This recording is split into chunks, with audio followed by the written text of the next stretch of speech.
ভারত পাক সংঘর্ষের আবহে 10 দিনের মতো বন্ধ ছিল আইপিএল। শনিবার দ্বিতীয় দফার আইপিএল ফিরলেও বৃষ্টির কারণে খেলা হলো না এক ওভারও। ফলে পরিত্যক্ত হয়ে গেল কেকেআর বনাম আরসিবি ম্যাচ।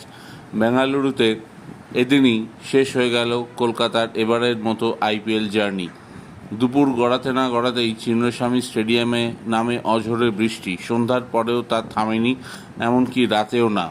তবে খেলা হয়নি যেমন ঠিক, তেমন হলেও কেকেআর যে এবার বিরাট কিছু করে ফেলতো তা নয়। প্রথম থেকেই জঘন্য ব্যাটিং, বোলিং এবং ফিল্ডিং করেছে দলটা। এতটাই খারাপ খেলেছে যে শাহরুখ খান বাধ্য হয়ে অর্ধেক ম্যাচে মাঠে আসেননি, কারণ তিনি জানতেন এবার তার দল কিছুই করতে পারবে না। একটা গৌতম গম্ভীরের দলের সঙ্গে থাকা আর না থাকার পার্থক্য কতটা বোঝা গেছে প্রতি পদে। যাই হোক, এবারের মতো কলকাতার জার্নি শেষ। পরের বার টিম কী করে সেদিকেই তাকিয়ে থাকবেন সমর্থকরা। তবে চন্দ্রকান্ত পণ্ডিত যে থাকবেন না, অভিষেক নায়ারও যে আর দায়িত্বে থাকবেন না, এটা স্পষ্ট।